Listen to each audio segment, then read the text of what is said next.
here's what you need to do if you find mold in your apartment.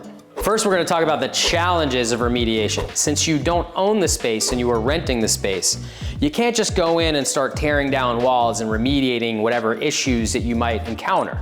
Therefore, you're going to need to work with the landlord and really protect you and your rights and your belongings inside the space as you help the landlord navigate some of these issues, which of course impact you and your health as well. Your specific job is going to be to alert your landlord, to document it, to make sure that everything is being dealt with properly, because your landlord, they might have no idea the dangers that this could have on you and your health, and they have no idea the liability they might have. It's your job to help inform them of that. Now, I'm gonna say something that might be unpopular opinion. However, it's really important information. You should be the one to hire a mold inspector to protect your interest. Your interest being your health, your personal property, and everything else inside the home, okay? The reason being is because the landlord, they might just hire the cheapest person out there, or they might have a management company that has a mold inspector that's one of these guys that comes in, sets up an air sample in the center of the room and tells you, hey guys, guess what? Place is perfect, when it might not be. This is why it's important for you to have someone to advocate for you.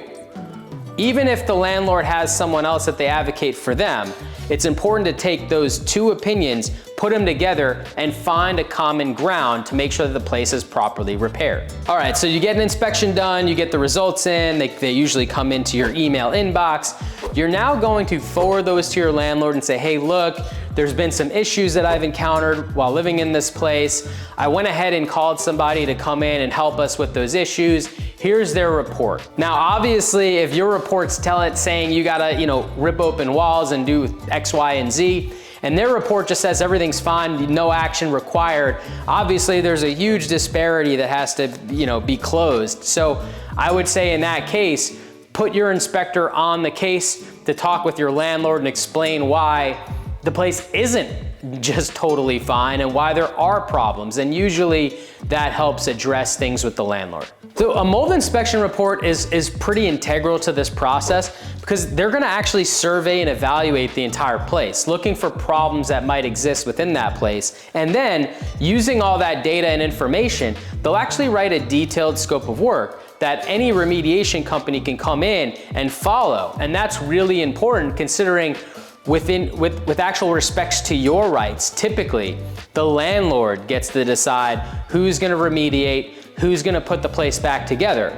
And so because you have very little say in that matter, it's really important that you agree with the scope of work, that the inspector you hired agrees with the scope of work that's going to be performed. And at that point, there's some sort of third party to validate that the scope of work was performed properly. And that part is really important. Now, it's also important that you understand the state regulations in which you live. Every state has different real estate laws and regulations that you need to abide by, that the landlord needs to abide by.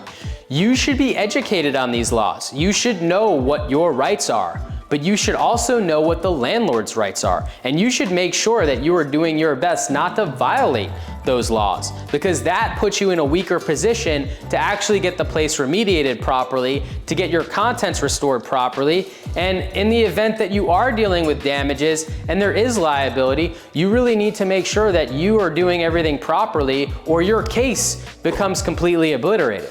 Because you can't actually choose the remediation company, it's really important that you think of the top 3 things that this mold remediation company needs to do. 1, they need to obviously address the water intrusion that's allowing the mold to grow in the first place. 2, they need to remove the sources properly, and then that has to be validated with post-testing to make sure that the remediation was successful. And 3, they need to help reduce the amount of contaminants across the place. This may include things like duct cleaning if the HVAC system's been compromised due to the sources inside the home. This may include things like cleaning the home, right, to remove all this contaminated dust that has been created since the mold has been there. So think about those 3 perspectives and make sure that this entire process includes doing all of those things. Otherwise, you're gonna kind of be dealing with this perpetually, and neither you nor your landlord are gonna wanna deal with that.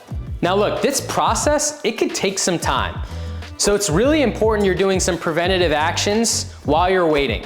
First things first, open doors and windows. The solution to pollution is dilution. Allowing fresh air to come in dilutes the amount of particles present that are entering your body with every breath that you take. This is something that is very helpful. If the place is really bad, even with doors and windows open, it might not be diluting enough. And in that case, you need to actually vacate the place and really get yourself away from a situation where you're getting sicker and sicker inside the home. Okay, deep cleaning with botanical products, such as like Benefect Decon 30, that's gonna be really vital. Because again, if you've got mold inside your place and it's constantly generating particles, those particles attach to the dust that's already in your air, becomes part of your dust. It's really important. Removing dust is gonna provide you some relief. Getting air purifiers can also be very beneficial because again, it's removing these particles from the air as they're being plugged in and turned on. I would say get a couple air purifiers. You don't have to spend a lot of money on them. My favorite ones are on homecleanse.com, but some of the best air purifiers are always on sale for 150 bucks or less. I would say getting some air purifiers and plugging them in and turning them on, again, just helps reduce the amount of exposure that we're breathing in. Really, really important to maintain indoor humidity between 35 and 50%. So if your humidity is higher than that, because of whatever's occurring inside the apartment, please go and get some dehumidifiers. You're gonna help mitigate the mold's ability to grow. And when you do that, this is actually a really good thing because it's less contamination of your belongings.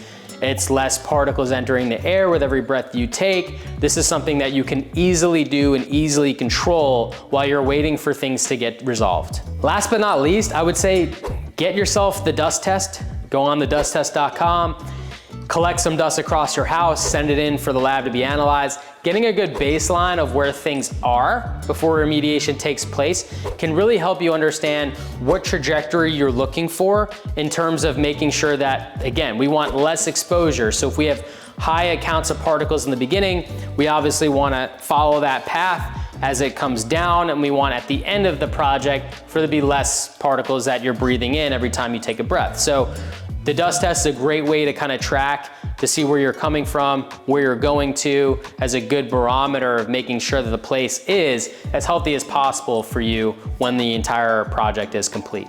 Now, I've mentioned a lot here today. There's a lot for you to take in. The thing is, you need to be cause over this. Even though it's not your place, even though you can't just hire who you want and knock down walls, you are and do need to be in control of this process because you are the recipient of the work that's being done. And at the end of the day, the landlord doesn't have to live in that place, you do. So you want it done right.